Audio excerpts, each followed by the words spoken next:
O neoliberalismo gerou seu filho disforme. Força de difícil nomeação, é ao mesmo tempo neofascista, ultracapitalista e conservadora. Sua rápida expansão é o tema das análises da filósofa e feminista norte-americana Wade Brown, autora de livros sobre o fim da democracia na atualidade. A partir de Foucault, Nietzsche e Marcuse, Brown aponta para a corrosão política, social e moral em curso. Valores considerados inquestionáveis, como democracia e respeito à pluralidade, são invertidos por uma moral ressentida. Entender esse fenômeno político, econômico e moral é um compromisso com o nosso tempo. Afinal, é possível viver em sociedade quando se destroem noções de comum, democracia, justiça e liberdade, quando a força do capital segue sujeitando as regras do viver comum? Margaret Harman escrevendo sobre este livro. O neoliberalismo, ou melhor, nas ruínas do neoliberalismo, a ascensão da política antidemocrática no Ocidente. Há alguns anos, 2 anos, salvo engano, ele já está traduzido para o português, e eu confesso que eu fiquei profundamente tocado com esse livro, porque aponta uma coincidência do que é o liberalismo e do que é o conservadorismo. De alguma forma, aqui no Brasil, ele reflete essa leitura que levou o Bolsonaro à eleição presidencial. Nos Estados Unidos, levou o Trump. E a gente precisa começar a pensar que correlação de forças é essa que produziu e levou o Bolsonaro à presidência da República.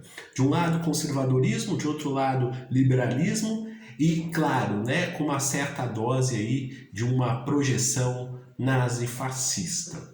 Bem, será que nós poderíamos ter previsto esse barril de pólvoras antes da eleição do Bolsonaro? Certamente, uma vez que nós vimos o modelo se desenvolver nos Estados Unidos, se desenvolver na Polônia, na Hungria, enfim, em outros países também, não muitos, mas em outros países também da Europa e também do Oriente Médio. O que a gente precisa conversar aqui no Brasil é como derrotar esse projeto. Hoje eu estou falando no dia 30 de maio e ontem, 29 de maio, nós tivemos uma manifestação em todas as capitais do Brasil e no Distrito Federal pelo Fora Bolsonaro. Bem, esse vídeo é o vídeo segundo, de um diálogo que a gente já está querendo construir há algum tempo, pensando se é possível, afinal de contas, criar uma convergência no campo da esquerda. Teremos unidade da convergência em 2022? Há quem fala que não dá para esperar 2022, que a gente já teria que garantir o impeachment do Bolsonaro antes, em 2021.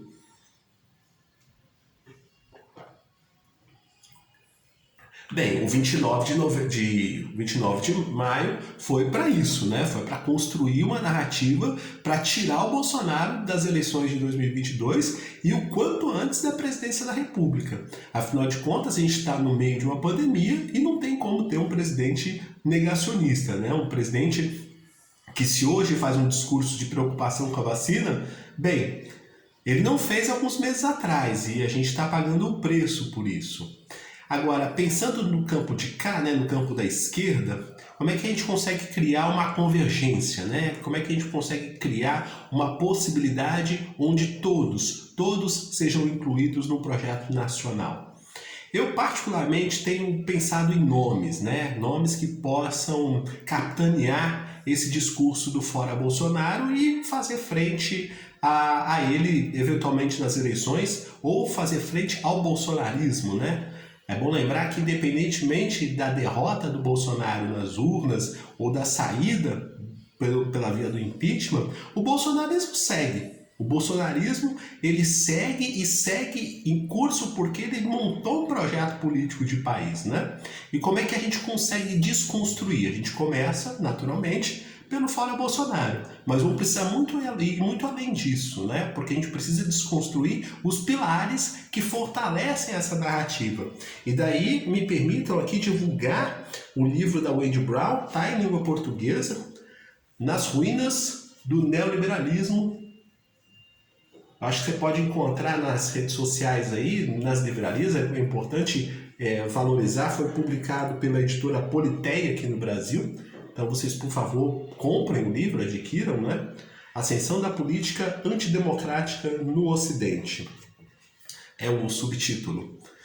Em termos de forças políticas nacionais, eu indicaria aqui o Guilherme Boulos. Guilherme Boulos eu acho que é a grande figura da novidade.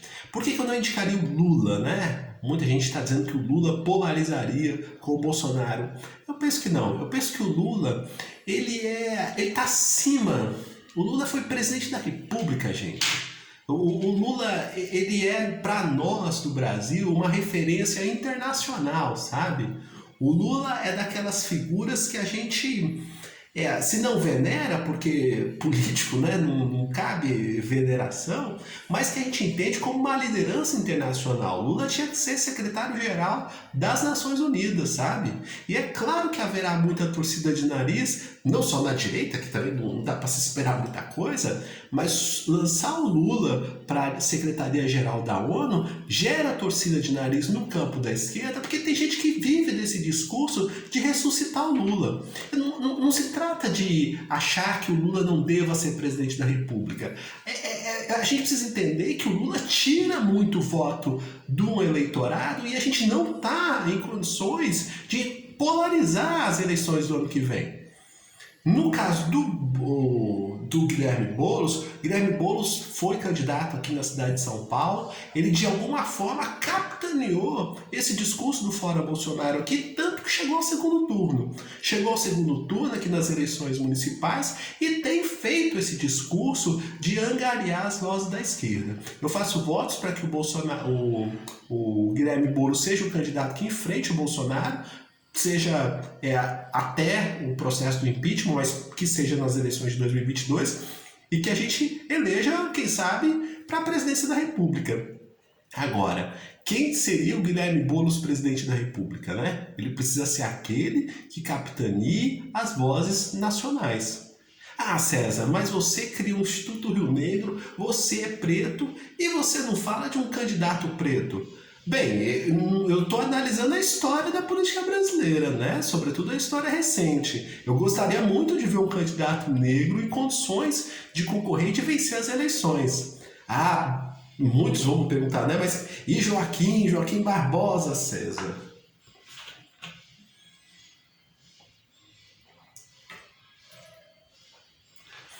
Joaquim Barbosa não tem aparecido nas pesquisas.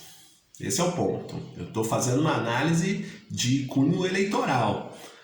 De cunho político, talvez o Joaquim Barbosa fosse o quadro de centro, não de esquerda, mas de centro, que angariaria o maior número de votos. Faço votos que Joaquim Barbosa coloque seu nome à disposição para que ele volte a aparecer nas pesquisas e a gente faça nova avaliação. Mas enquanto Joaquim Barbosa, o outro candidato negro, não se coloque como presidenciável, acho que não é o caso. Acho que por enquanto a gente tem Guilherme Boulos.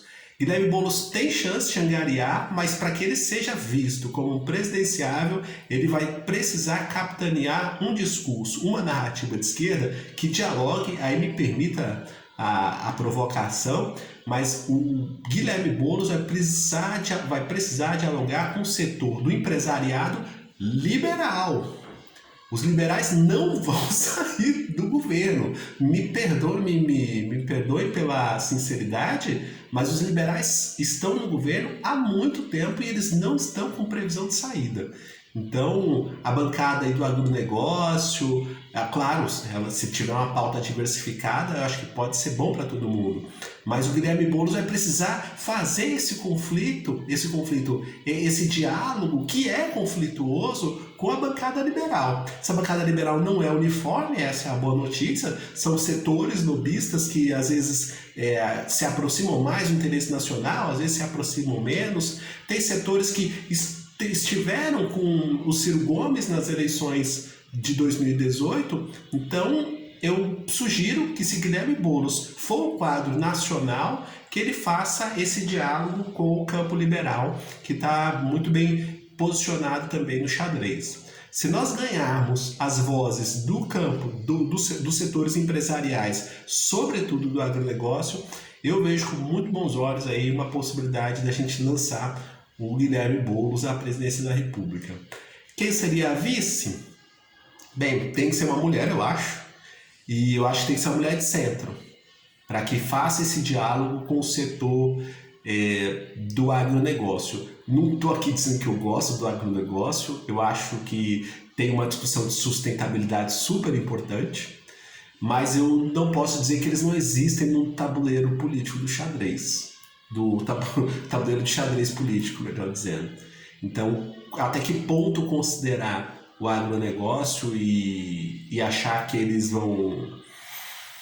Porque é o seguinte, gente, eu tô aqui refletindo com vocês, mas se a gente não tiver esse diálogo com o agronegócio, eles vão reeleger ou o Bolsonaro ou um setor da direita. Claro, tem um cenário que me parece interessante. O cenário da gente tirar o Bolsonaro do jogo e disputar o segundo turno e fazer uma eleição dentro do campo democrático. Então seria um candidato liberal, um candidato da direita e um candidato da esquerda.